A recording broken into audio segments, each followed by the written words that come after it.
welcome to Holacracy Practitioners Meetup. My name is Oscar. I have the pleasure of running the event. This is the third meetup organized by XSolve and Chilid.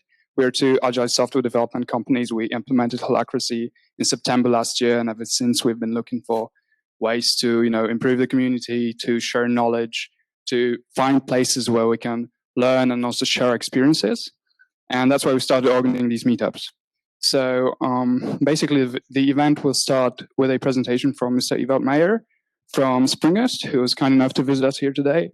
And then we're going to take a short break. During the break, you'll be able to propose and vote on topics for the discussion panel that will happen after the break. I will take you more about that later, so don't worry. After the break, we'll have a discussion panel with Holacracy Practitioners.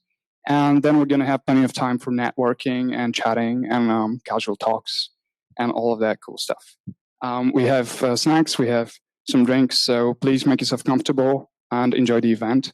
So I think without any further ado, let me introduce Mr. Ewout Meijer from Springest. In Springest, he has about 20 roles, as he told me today, which is quite a lot. They are mostly connected with sales and business. He's also a Holacracy evangelist. For those of you who don't know, Springest is one of the biggest European companies who run Holacracy and have been running Holacracy for 6 years now. So they're pretty heavy practitioners. They have two locations in Amsterdam and in Berlin.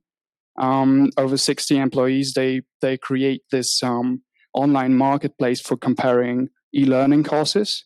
And so their goal is to basically help everyone improve themselves through learning, as I understood it.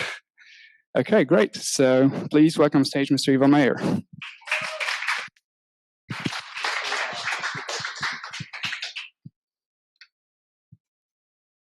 Yes, it works. Hi, everybody. My name is Ewout. My first time in Poland. Thank you very much for inviting me. Super cool to be here and to share with you what I've learned about Holacracy. I've been told that you all got the slides anyway, so you don't have to take pictures of all of them and write everything down. Don't worry about that. If you have any questions, please save them for the end, because we only have half an hour and I have a lot to tell you. And we can discuss it later in the panel. So first, a little bit about me. This is a tool we built to show all the roles we have and for our colleagues to quickly search who does what in Holacracy, because it changes often, so there's a lot to process there. So I searched for Ewout now, and then you see all the white balls light up. Those are actually my roles. And today I'm here because of this role, external speaker. And my purpose is inspire the world with the way we work. And my accountabilities are, amongst others, to make sure that Springest is promoted as an employer. So just so you know, I also have an agenda. Why is it interesting to listen to me? Well, for one, we won the Best Employer Award in the Netherlands 3 years in a row for small companies. We think it's because of Holacracy and the way we make people feel with that system, our employees. We also ended up in this list of the most exponential organizations in the world on spot 45. So we're pretty proud of that, like above Tesla and Amazon and Apple. So we did well. And finally, we have a great culture in our company. So it's a really nice place to work. And if any of these things are something you aspire to, then please listen. I think this is, for us, actually one of the most important graphs we have in our company. Anybody has a clue what this represents? Anyone? No? I'll just...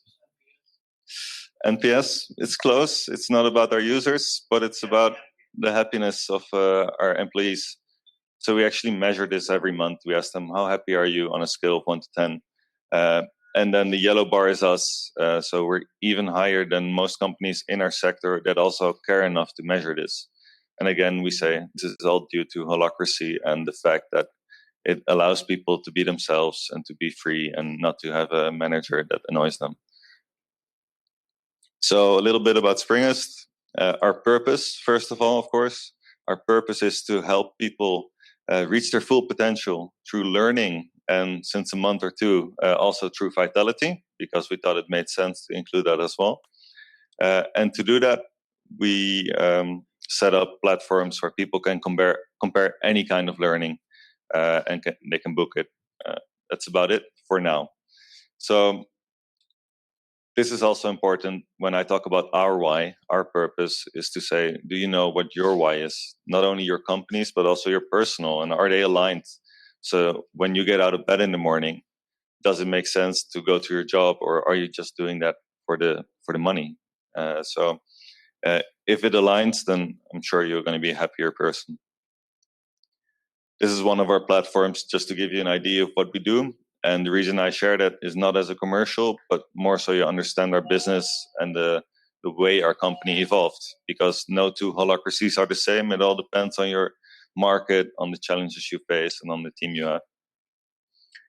And we also build systems for all these big companies where their employees can learn everything they want. So when you look at learning, there's this age-old joke that says, where the CFO tells the CEO, like, why are we training all these our employees? What if they leave? Wouldn't that be a waste? And then the CEO is like, yeah, but what if we don't train them and they stay? And we made a small adaptation to this joke about holacracy. And it's more about, what if we let all these people decide and they're wrong? But yeah, what if they're right and we don't listen to them? And this is actually what happens a lot. You have smart people in your company, but nobody listens to them. And that's our biggest fear. So then we end up at the oil tanker. Slow to move, slow to change, slow to adapt to new changes in the market. We don't want to be this oil tanker, because the oil tanker is what happened to Kodak and to Nokia, and was kind of happening to Microsoft. We're not sure yet if they're out of the storm. Sorry if there's anyone here from Microsoft. So yeah, everybody's like, yeah, let's be agile. We don't want to be an oil tanker. But at the same time, we don't want to end up like a group of speedboats without any direction that turns into chaos. So when Springest was about 12 people big, we decided we needed a system to manage, and not a person, but rather an operating system. So we chose Holacracy. That's 6 years ago now. We learned a lot in the meantime about what works, what doesn't work, how to overcome the things that don't work. And since a lot of you are new to it, I thought, let's just share it, see what works for you or not. Please tell me other challenges you faced or things that really worked for you, because we can also learn a lot from you guys. So this is the magic moment where Ruben, the guy on the left, our founder, signed the Constitution and thereby gave away all his power. And we thought that was the beginning of something wonderful. But it wasn't only wonderful, it was also pretty difficult. So yeah, the lessons learned. For us, one of the most important things I can tell you is it's all about commitment. So it's not a test. When we were, I think, 3 to 6 months in, we noticed that some of the employees, they treated this like just another fad. This is gonna pass. It's just a phase. I don't have to actually commit to this. I'll just wait. I'm not gonna learn the rules. I'm not gonna play this game. I'll wait. So the founder said, it's not a test. It's this. You have rules in the system to change it into the system that you like, but there is no other way than this. So if you don't like it, maybe you should look for a different place to work. And that's pretty tough. And maybe it reminds you of what Zappos did, where they said, hey, you can pick this, or you can pick this nice bonus and leave. And a lot of people left. With us, I don't think anybody left. But we did make it clear, like, this is the way, learn this system.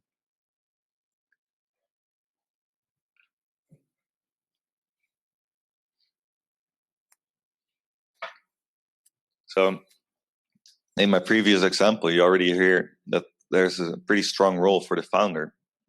He said, this is it. It is not a test. And the role of the founder is important, not just at that moment, but actually every day, even now for us, because the founder has to be the champ of the system. He has to be, the tone at the top has to be perfect. So if he doesn't follow the system, no one will. It's all about showing how it works, always falling back to the system, always showing that this is the way to go. So if your founder isn't committed, then you know why it won't work. If your founder doesn't follow the rules, if your founder still makes decisions, tells people what to do, etc., it's not right. you're not implementing it right. As I said, it's not for everyone. So what we look at in people is, how are they motivated? Does it come from within? Is it intrinsic motivation, or is it extrinsic?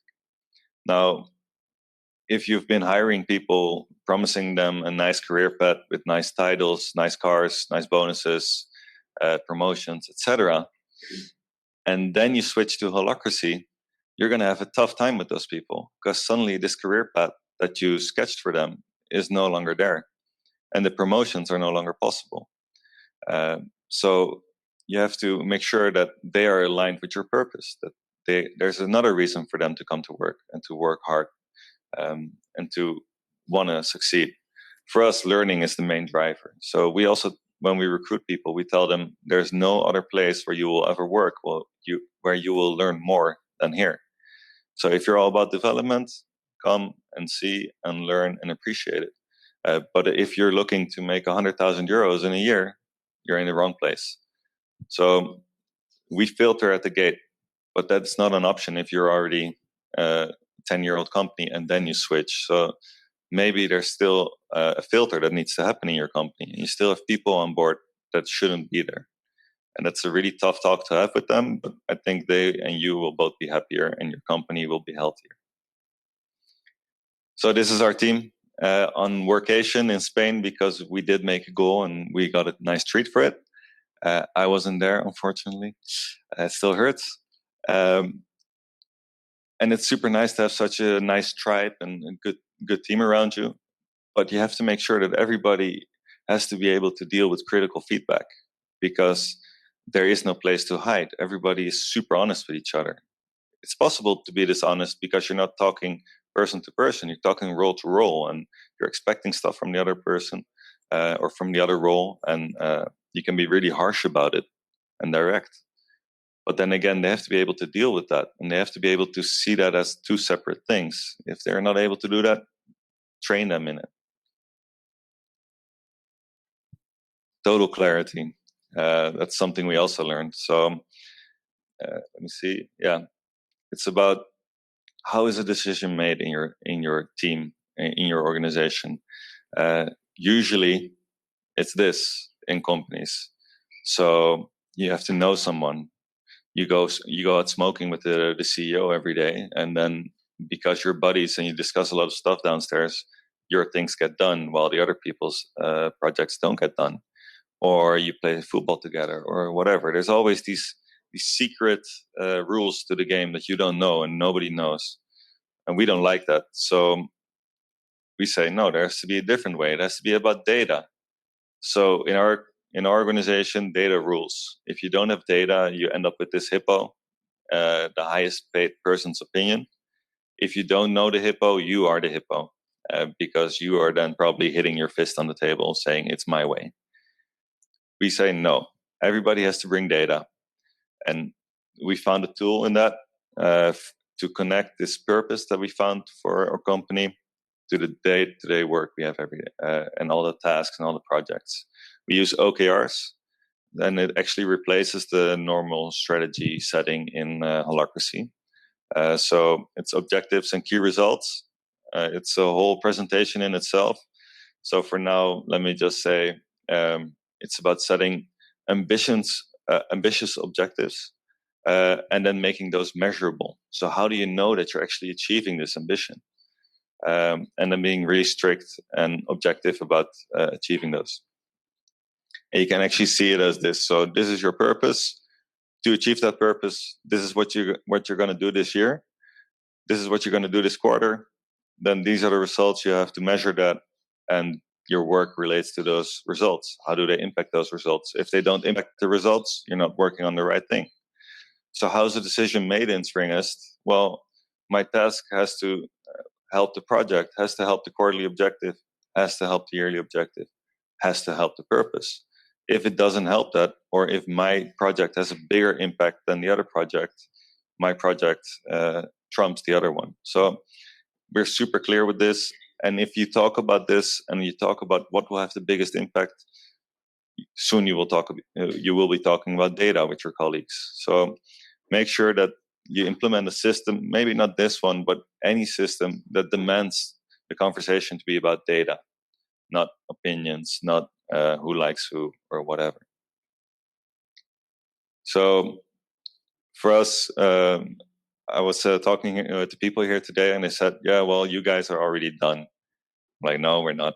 We're 6 years in, we're far from done, and I don't think we'll ever be done, because the world keeps changing, your organization has to keep changing. And I think yesterday we made a huge governance proposal that I think removed 3 circles and added 3 other circles. So we're not done. There is no perfect system. Everybody will always keep working to have a system that fits. So don't expect to be done at some point. You're always working on your company. And what I like is in most organizations, you work for the company. And especially, for example, developers, they work for the company building their products. With us, everybody works on the company. So also our developers build products that help us run our company better. And then what we realized, I think last year, is that we are able to run such an efficient organization because of the tools we use. So when we talk to bigger organizations or older organizations or less technical organizations, we often don't understand why they are this stubborn or why they cannot adapt. And then you look at which systems they use, and the systems aren't made for holacracy or for clarity or transparency or openness.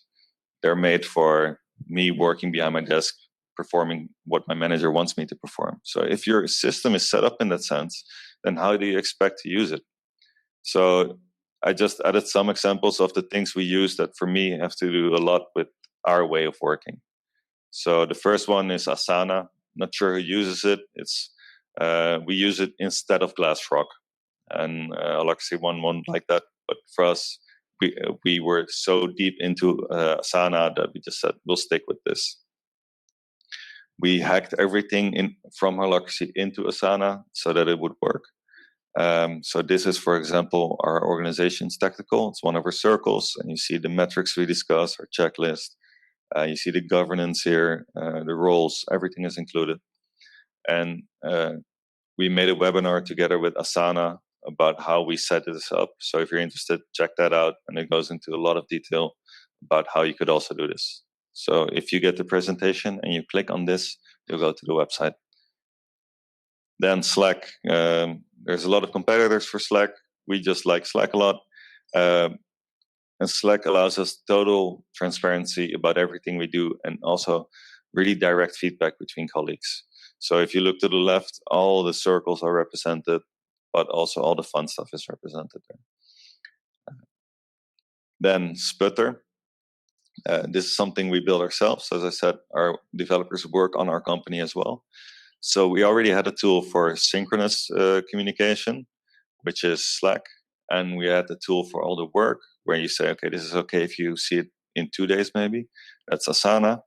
But then we also needed like a tool for memos, because we hate emailing each other. We never email a colleague. So we needed something that would take care of all this memo stuff. So we built Sputter, and you see that, hey, something's wrong with the conversion rate. I looked at it, blah, blah, blah. And then you see reactions from everybody that cares from their roles. So for us, those 3 tools are all for communication. Then, I said data is key to our decision making, but that also means that everybody has to have access to all the data at all times. So we don't use Excel, we use Google Sheets, because then everybody can see it. And I think there's like 50 sheets with maybe 20, 30 rows of data that go years back. So everybody has all the data at all times, including how much money we have on the bank. Because if you expect somebody to make a decision about their strategy or where to invest, but you don't give them all the facts, how can they make the right decision? So it's also about changing your opinion about what should be secret and why. Well, if you talk about tools, then in our case, we say everybody is free to use any tool they like, to try it out, and then to propose it as a new tool for the organization. As a result, we have like 200 do 250 apps in the organization. But then you need like something to manage all those accounts, because nobody should be making accounts for everything. So we just have one password with a vault of all the keys we need for all the systems. And then again, a team one, so everybody can access everything. And this is how we ran it until a year ago. And then all the security stuff came around, and then nobody was allowed to see anything anymore. So we really had to rearrange our system. And finally, GitHub, all the developers will notice, if you're coding, everybody should be able to see all the code. So maybe different from what I do, because I do sales, so my pipeline is visible for everybody. But for the developers, this should always be open. And then we built this tool. So this is roles.springest.com. You see it here. You can always visit this to look at all our roles, to look at the things I do, to look who's responsible for SEO, for example, or whatever. And we built this because we wanted to minimize the search costs. So we have like 20 changes a week in who has what role, or what accountabilities are connected to what role. And there's no way you can keep updating people about this manually. Okay, so the first challenge about recruiting, what we notice is that people are often looking for a career path, and we cannot offer it. So they come to us and they say, yeah, I want to know when I'll be a manager. I want to know when I'll be making this much money. I want to know how quickly I can grow in your organization. And then you say, yeah, well, you get one role, and then maybe later you get 5 roles, but it's not really connected to how much you make. And yeah, so that actually cancels out a lot of people that are only looking in that way. And maybe that's good, but it does make it a lot harder for us to find people when we want to scale. So hiring someone used to be actually pretty difficult. Now that more people know about Holacracy and we won these awards, it's becoming easier, because people also reach out to us now and say, hey, we want to work for a company that is that runs on Holacracy. The second one, I already mentioned it a bit, the salary. So I work 40 hours a week. My colleague works 40 hours a week.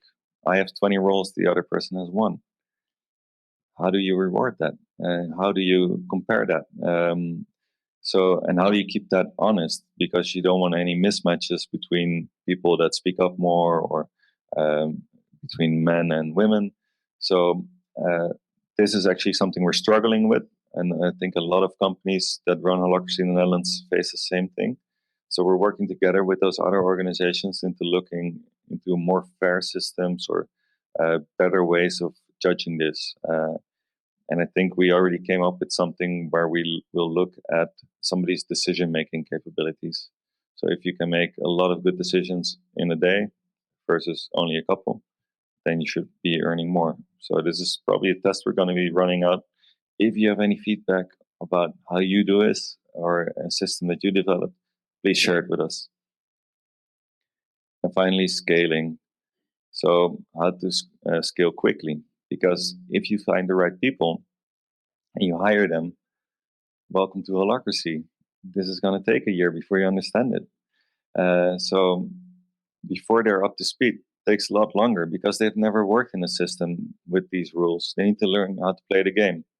So the solution that we came up with is that we actually have onboarding roles for pretty much everything. We have people that will teach you about Holacracy, about getting things done, about OKRs, about our system, our product, etc., etc. But that also means that a lot of our people are working on training others rather than energizing their other roles. So this is something we also run into, and we hope to hire more people from other Holacracies so that we can skip all that onboarding part soon. But we need more Holacracies to exchange people. So yeah, we're hiring. Go to join.springest.com if you like this story and if you like what we're doing. And if you have any questions or doubts or whatever, fire away. Let me know. I'm not sure if there's some time now, and otherwise we'll save it for later. Oscar? Yeah, guys, do you have any questions to the presentation? Any questions whatsoever? Yeah. Thanks. Thanks for your presentation. I would like to ask you how you push people through Holacracy to fill the forms of tiny bills. So we found a hack, which is there's these things that you actually expect of every employee. So we thought, okay, we should make a role called Springeteer, person who works at Springest. And the accountabilities they get are, for example, that they have to attend the tactical of the main circle every quarter, and they have to present in our town hall meeting every half a year, or they have to fill in their tiny pulse form every month or every week.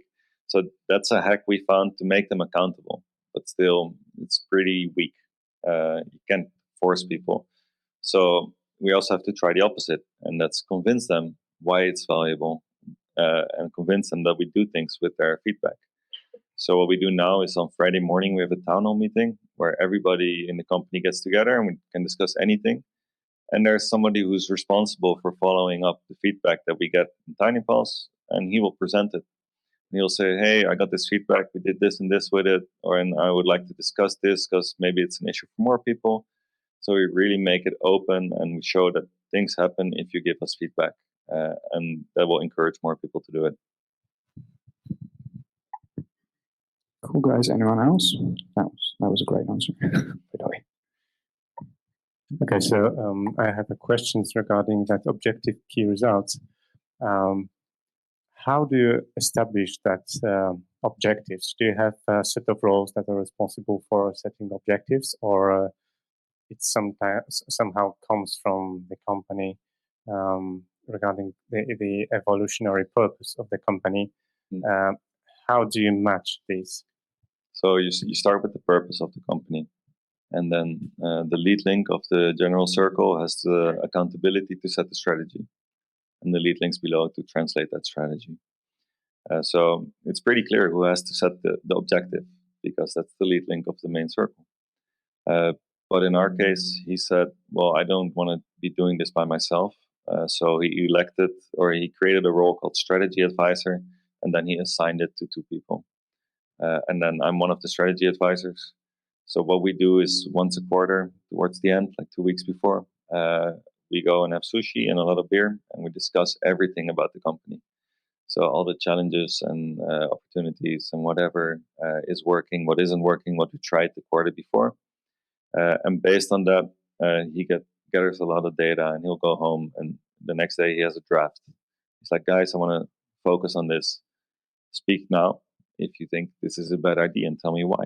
So then everybody can have input, and they can say, well, I have some data that shows that this won't work. Better to focus on this. Perfect. Then we can change it. Otherwise, a week before the end of the quarter, he'll say, okay, this is the new objective. These are the new key results. Then all the other lead links go home, translate that into something for their circle that fits with their purpose. And that's how we come up with the new objectives and the key results. Thank you. Okay, so I've got the question about the OKRs as well. So what was the problem that you decided to use OKRs instead of simple things which are inside Holacracy? Yeah, so I think in Holacracy you would say let's focus on NPS over revenue, or revenue over NPS, and that's all we did. So we had like 3 of those this over that posters on the wall for a quarter, and then we noticed that it was actually pretty hard to make decisions based on that, because does it always go, or if you can make 1 million, does it still go? No. So you want to make it more clear, and then you're also not sure if you're achieving what you want to be achieving. So yeah, we want to focus on NPS. Okay, so if it stays the same, is that good, or does it need to double, or what? So it wasn't clear enough for us. It wasn't measurable if we were doing anything. So then we found out about OKRs. And okay, let's try and implement that. We've been doing that for 4 years now, and I think like half a year ago we decided to not do it for a quarter, just to see if everybody still liked it, or if they just did it because they were told to do it, and it was more a habit. And actually, at the end of the quarter, people said, please, please, please, can we have OKRs again? Because we lack focus. So this was for us a strong signal that it really works in like focusing all the efforts of the entire company on one area, and all those speedboats going in that direction. Okay, thanks. So basically, sushi and beer are the way of holacracy. Sorry? Basically, sushi and beer are the way of holacracy. Yeah. All right. Guys, do you have any questions from the live stream, maybe, from the remote audience? No? Okay. Any more questions? Yeah, please. There's one there.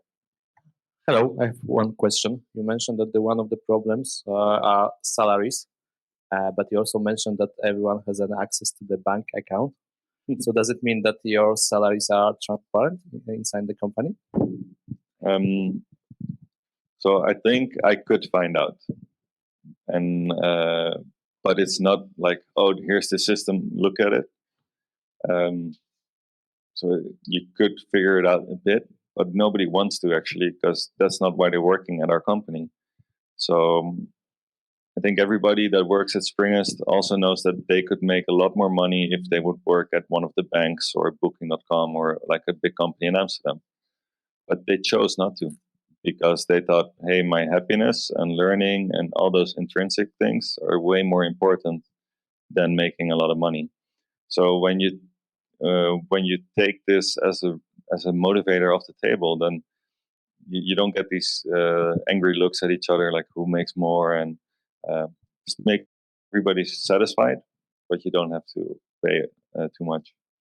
So it's not transparent now, and we won't make it transparent because it actually does more damage than good to make it transparent.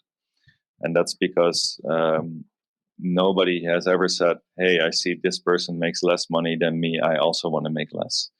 But the opposite always happens. Okay, but you mentioned this as a problem, and you're already using Holacracy for 6 years. So is it a problem for now, or it was a problem for the beginning, or it occurs at some moment? It's actually every presentation to somebody who isn't in a holacracy that we give, there is a question, and they say, hey, how do you do this with salaries? So that was just like this little voice in our head saying, hey, maybe we should also solve the salary problem. So that's more the challenge that we're facing. Like, how can we also fix the salary thing in a just way, or like a good way that everybody gets a fair wage?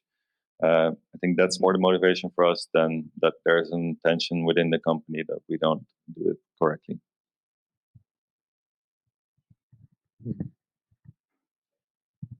Hi, Mayor. Just one question regarding the client perspective. Like during your transition time, how did the client react, and what was the perspective of the client satisfaction as well about your performance and your revolution in a way? I think at first they don't really understand what's happening, so they just focus on what they experience. And talking to the client is just one of the accountabilities that you have in a role. So as long as that is stable, it's okay. But then you see that holacracy isn't that stable. So maybe roles change and the role holders change, and that can go pretty fast. And then it's weird if you have your account and you call your account and say, hey, role change, this person is now in charge. And then 2 months later, hey, role change, this person is in charge. So that's more of an issue than that we use holacracy. They like it. Some of our customers are also trying it or experimenting with it.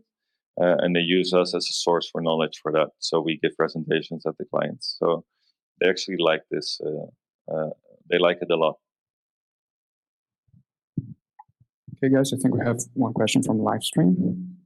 The question is from Raul. During the recruitment process, do you have any way to guarantee the candidate's purpose alignment with the company? We have a pretty extensive recruiting process. So first thing is that I will call them out of nowhere if they apply to a job, so they're not prepared, and I'll ask them a lot of questions. And if they ever say, I want to be a manager or something like that, I know, okay, you didn't read about us. You don't know anything about holacracy. You're not going to be, like, this isn't your dream job. So that's a filter for me. Then I invite them. I only ask one question: what are you most proud of? And I talk about them with them about that. And then what we do is the ones that make it through that round, we let them trial. So they have to work with us for 2 days as if they got the role already. And we see if they can actually do that. And I see if they talk to my colleagues, what my colleagues think about them. And then the final check is that they have to talk to our happiness officer. And the happiness officer is a role that's held by the founder. And he will just look like, is there a Springest fit? Does your personal purpose align with what we want to achieve? What do you hope to achieve in life? Where do you want to be in 2 years? Or where do you want to be in 5 years?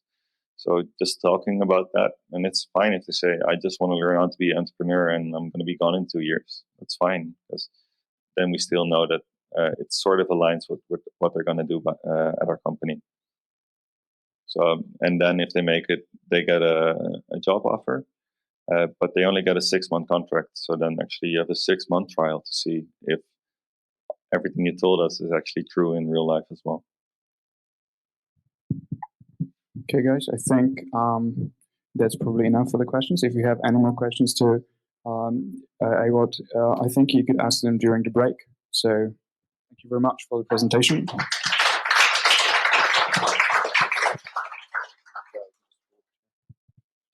Thanks a lot. Okay, so we're going to have a 30-minute break right now. And after the break, we're going to have the discussion panel with practitioners.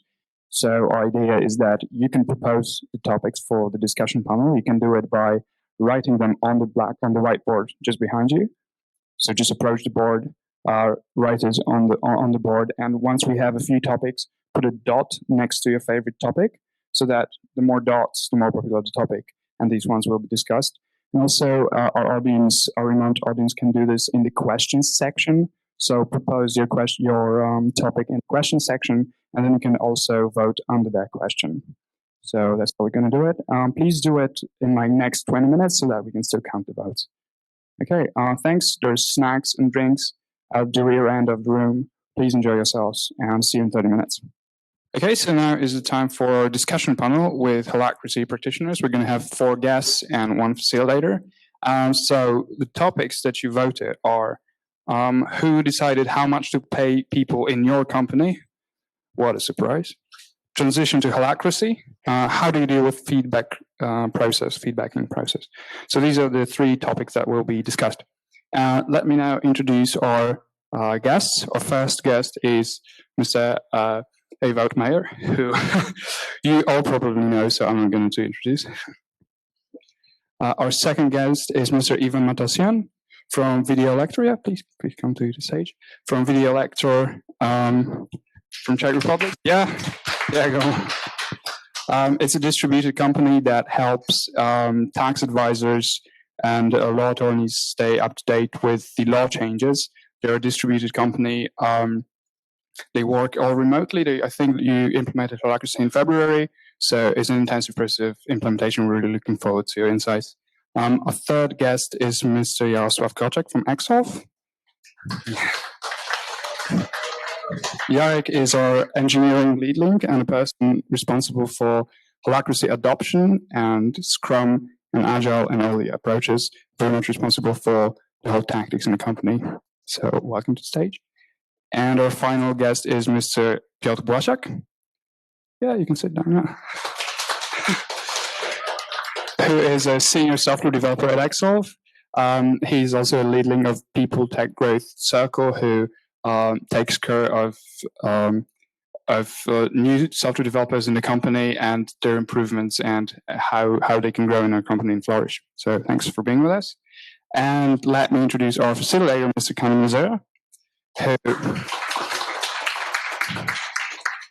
who is a rep link for Growth Circle. And he has 9 years of experience in journalism, working both in Poland and Spain, and he will be facilitating the panel. So let it begin. Thanks, Oscar.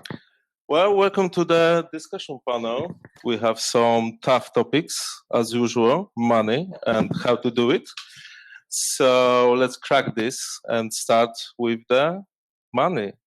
So how decide how much to pay people in your company? Gentlemen? Who want to start? Ivan, perhaps? Okay. So in our company, it's totally separated, the holacracy and the legal relationship with people. So we don't speak about money in holacracy because it's about roles and work to be done. So I feel it should stay this way. I actually saw the implementation of the badges app, and I don't think we will implement it like this. It's too difficult to say that you deserve these badges, etc. So right now we are just at contracts, and to holacracy it's different. Okay, thanks. But is there a role for the person that does the contracts? It's not defined yet because we are at the beginning of holacracy implementation. I do it gradually. Because we are in the Czech Republic and there are no coaches who can coach in Czech language, and our team is totally Czech. So I do it gradually, and the understanding is getting higher, and then we implement new things of holacracy. Actually, you inspired me, the Springest with the spring tier role. We implemented it, everybody loves it. So yeah, we hacked it as well like this. In our case, when we are starting with holacracy, we first started with our system that we have previously. So we just covered in roles what's need to be done regarding salaries. But then we experimented with new salary system that actually spreads responsibilities about evaluating people in their roles, depending on how much of the experience level. But I think that we should consider that separate from holacracy as well. So the system I talk about is, I think, more inspired by organizations mentioned in Reinventing Organizations book than by the holacracy itself. So I think the holacracy is a very useful tool to document any roles or responsibilities or accountabilities that are needed to cover salaries. But that's it. Someone else? Yeah, always when I hear like, yeah, but that's separate, then the first question in my mind is why? Why is it separate? Because what we've been doing for 6 years is throw anything we can find at holacracy and let's see how it deals with it. So this is actually the cool experiment that you could be doing. Try, especially the difficult stuff.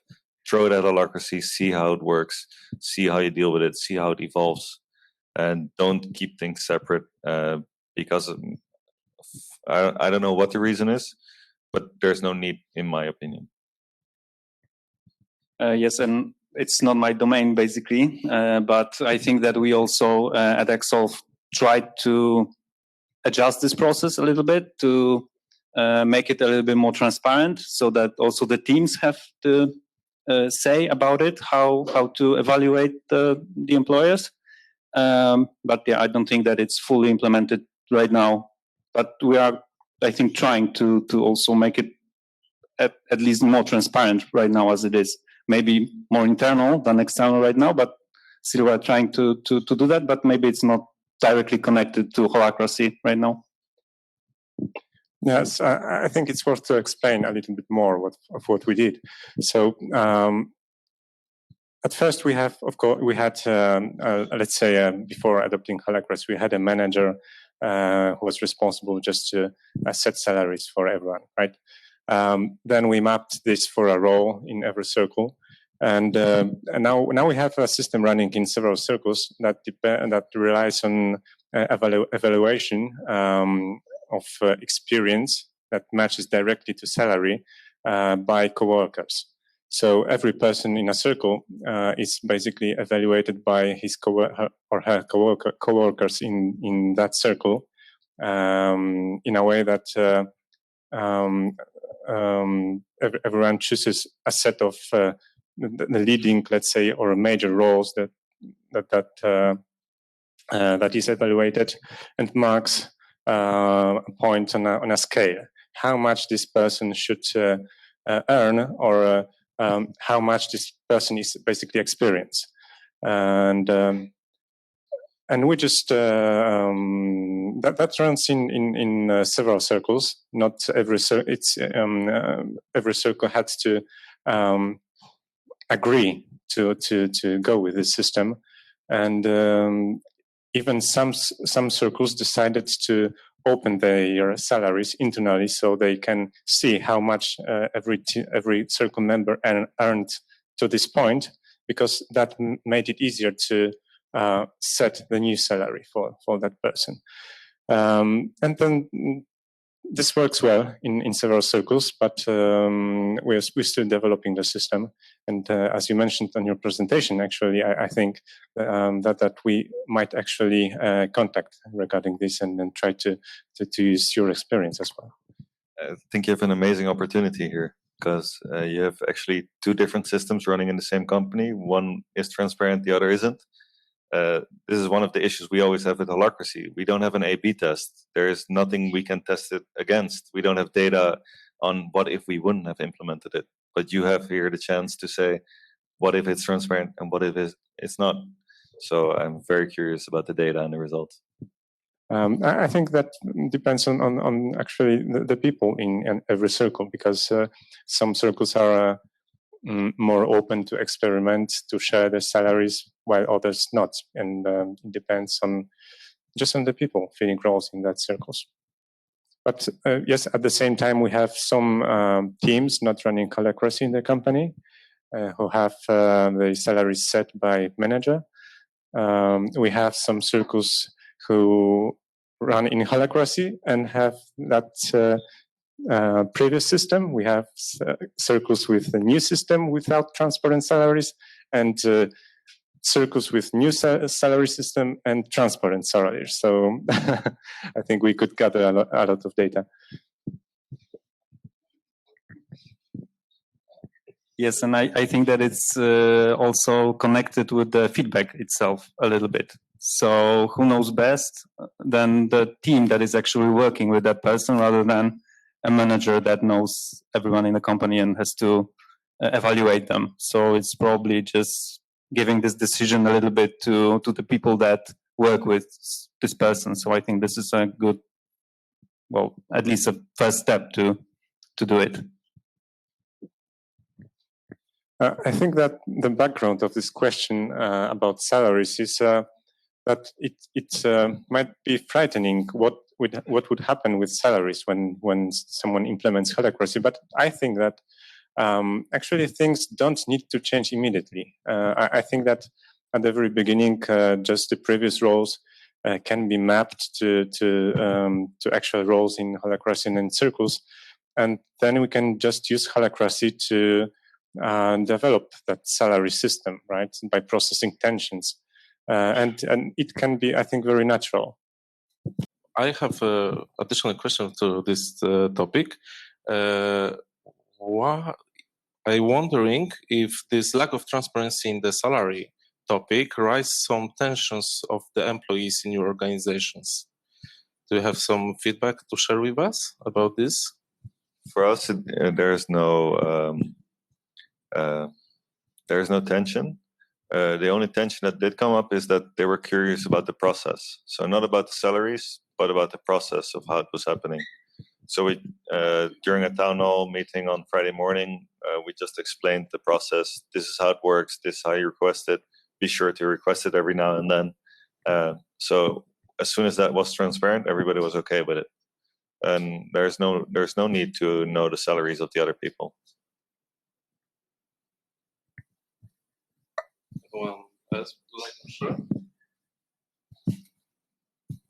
Maybe I can add to that actually in our company salaries are transparent actually because we track time all the time. We track of our workers even though they are full time, and after they come to our company, actually they see at what they start and where they can go, and it's shared information. So actually hourly rate is shared information. And I think that if the salary is set like reasonably, and I liked in your presentation, you said that people are not motivated to earn 100,000 euros. It's our case as well. People would like to work remotely. They would like to feel self-organized, etc.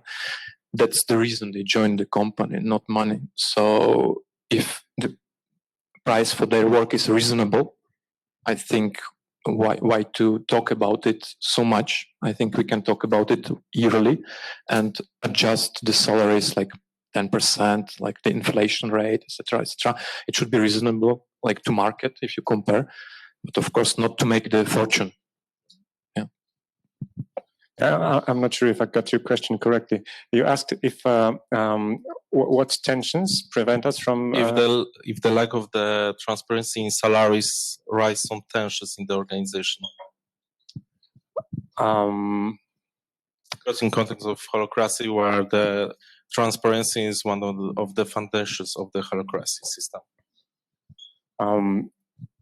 Why it raises attention? I think at some point it gets very personal. So even if we are a very transparent organization and everyone in the company can see the financial results and basically everything apart the salaries, then I think there's some personal boundary and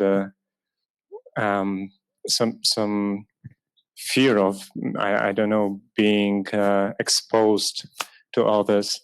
And on the other hand, we have some brave teams who decided to open it. And again, I think that's very personal, and then that depends on the approach everyone has. Yes, and of course it can be a risky thing to do, but on the other hand, I think it can be also very rewarding, right? Because someone can see also what to aim for, how to, I don't know, what is rewarded in the company, how to behave, what should be done by this person, or compare a little bit with someone else. So yes, I think that is not only risky, but it can have its benefits. Of course, it can be risky in a way that people will want to have their salary raised. But maybe we can look at this a little bit from a different angle also. Okay, thank you. Well, money are behind us, so let's go to another question from our whiteboard. And this is tensions of employees during the transition to holacracy. How is your experience in this subject? Well, if they would have tensions and experience it as a tension, that would be great. Because then they know how to process it. But most of the time, they don't feel it as a tension. They don't know that they can process this in the system that we set up for it. So that's actually the biggest problem. Teaching people that anything goes, anything can be brought up, anything can be processed, everything is safe enough to try. So that was our focus. Teaching people there's a way for this. You don't need to gossip. You don't need to be angry about things. There's a process that will actually help you deal with this. So as soon as we got that matter solved and people started to trust the process, because anything we throw at it works, that's when we were done with this fear of holacracy.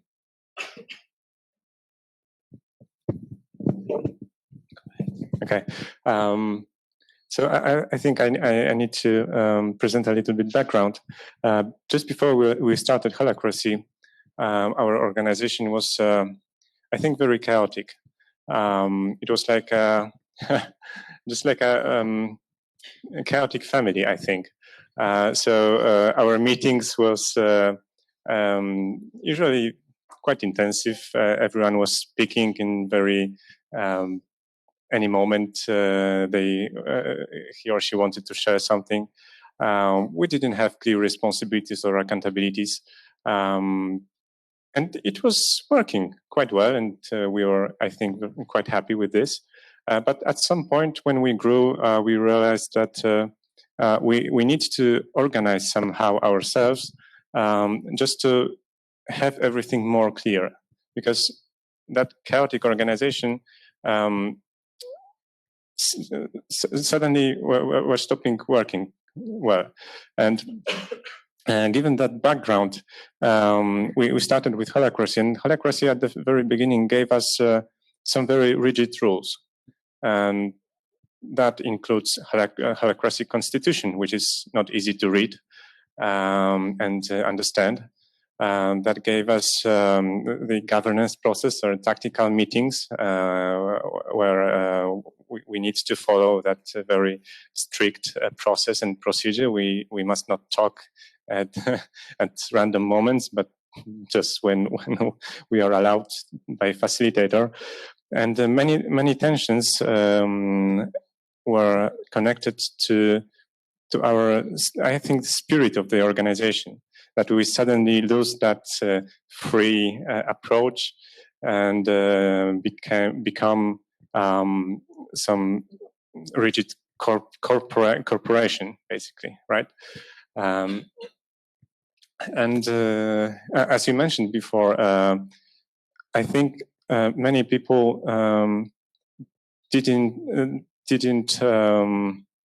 couldn't actually express their frustrations as tensions. They felt that something is wrong. They felt that they cannot speak at some point because that's not their turn. So they couldn't express their thoughts immediately, and or they were challenged on in which role you perform such an action, right? Or in which role you speak, to which role you speak. In which circle you raise attention? Does it belong to that circle? And suddenly things that were easy before, for some time, became quite hard. And I think it was even harsh for many people. And that raised, I think, a lot of tensions and a lot of frustration. And still we have, I think, people that find it hard to change from a system when you could just approach a person you were used to, that person is responsible for something for years, and now you need to look up for roles and check who should you approach, and if you choose wrong, then you won't resolve your tension, and that, I think, raised a lot of frustration. Thank you. Ivan, perhaps? Yeah.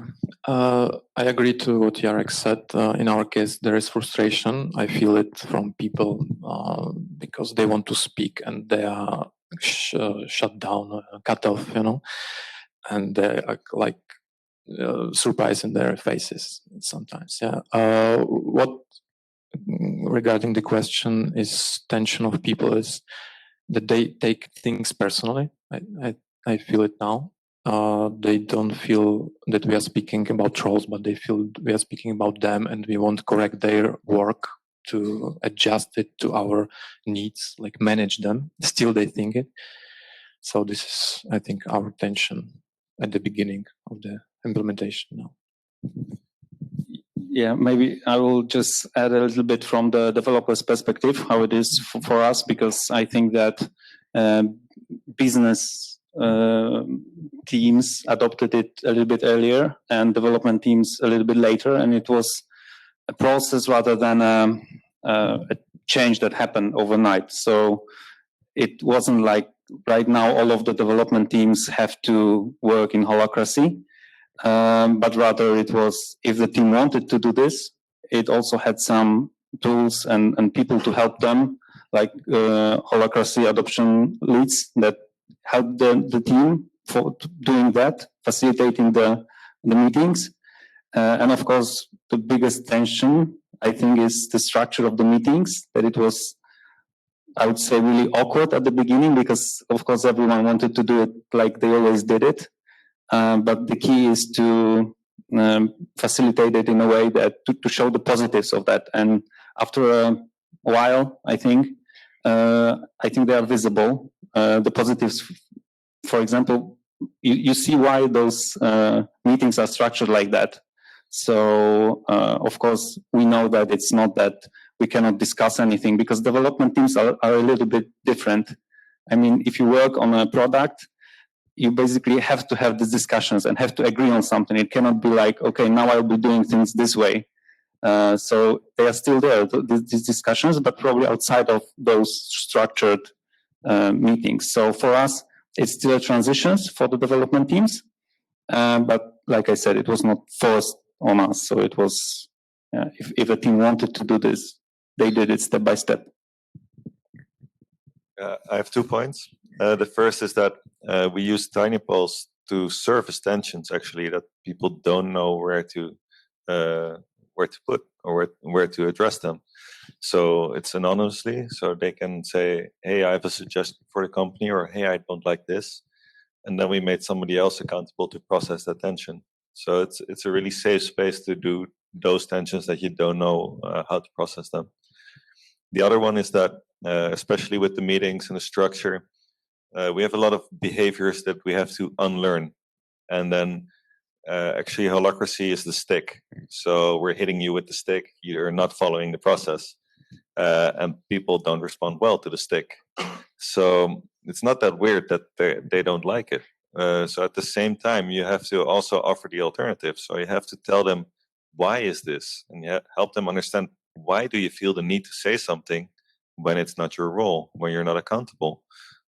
Where is that behavior coming from? Is that behavior that you just learned because you used to sit in meetings where people would look at you like, you better speak up and you better show that you're participating? And we have to do this in class, for example, when we grow up, like raise your finger, say something smart, and then you get brownie points. But that's no longer the case. We don't care if you are not the expert on this. We only care about the expert. So help them understand this change and why we're doing it, instead of only hitting them with the stick. And I think you'll lose a lot of those tensions. Okay, thank you. I find it hard to answer that question because, again, holacracy changes something about accountabilities and responsibilities and roles. And it becomes much more clear who is responsible for what in terms of fulfilling roles. And that makes it much easier to actually evaluate a person filling roles, because we know what we can expect. And that's a big difference comparing to non-holacracy situation. But on the other hand, before holacracy and after adopting holacracy, we relied on 360-degree evaluation of each employee. The system we use relies on some criteria which are not, let's say, tightly connected to roles, but rather to company values, to ability to act, to make decisions, to following company's values, to presenting some attitude. And I don't think holacracy changed much in this area, in our case. Well, I often get this question from the larger companies when I tell them about holacracy. They say, okay, but when do you have the feedback moment with the manager? Because you no longer have the manager. So how do you give feedback? And I think it's the strangest thing to think that you can only get feedback from your manager and you can only get the feedback during this conversation. Because we give each other feedback all day long, every day. And everybody does it. So you want this constant feedback loop so people learn faster and they improve faster and they change the system faster. So everybody should be giving feedback all the time.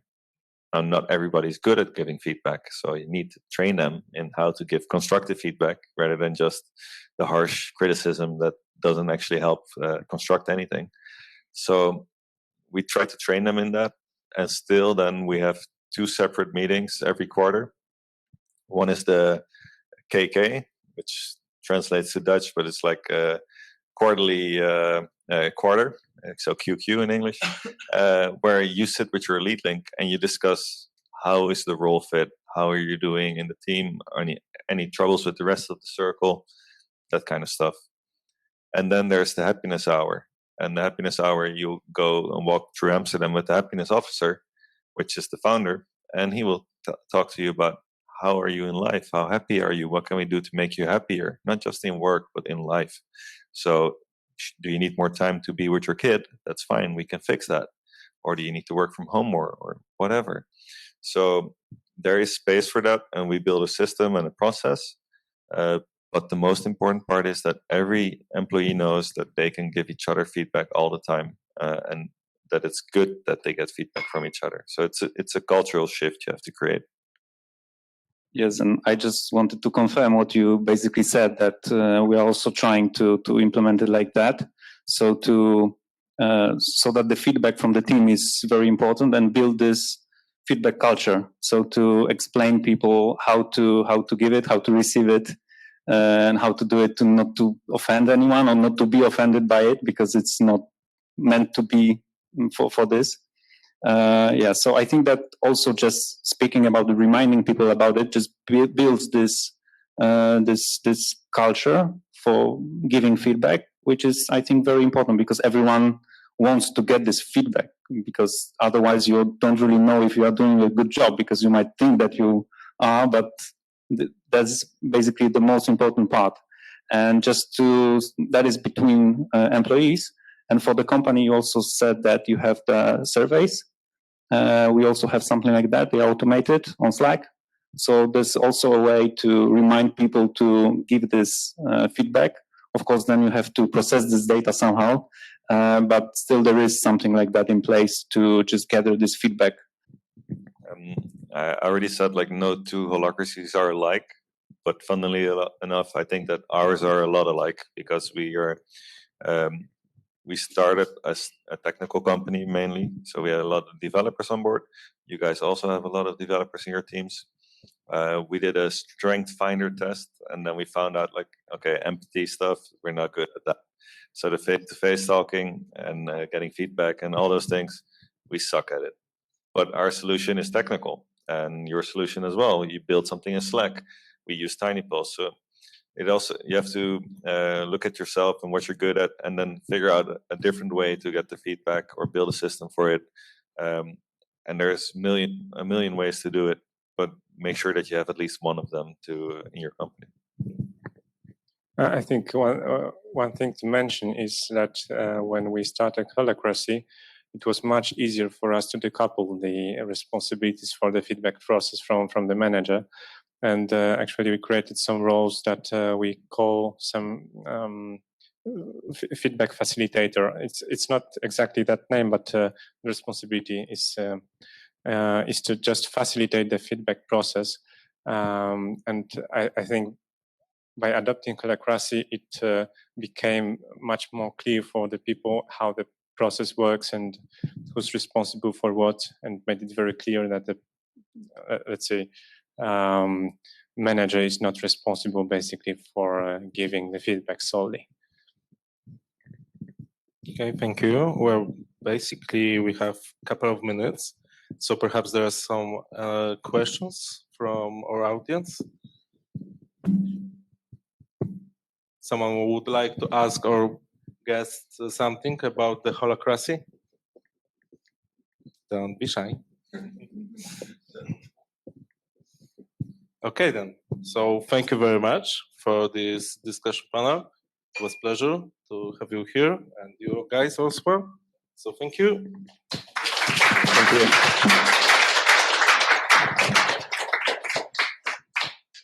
Thanks.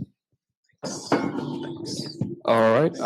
Thanks very much. Please stay on stage for a second. I have this handful of gifts for you, which I'm struggling to hold. So thanks a lot, Ivana. All right. Yeah, very, very gentle. Okay. So thanks a lot for visiting us. Here's a little something for you. Whoa. Thank you very much as well, Ivan. Thanks a lot. And, well, you guys haven't visited us technically, so, but still, thank you. There you go, Peter. Thanks a lot. You're very welcome. Thanks, Cam.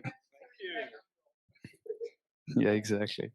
Thanks, guys. I think that's the end of the discussion panel. So once again, thanks very much.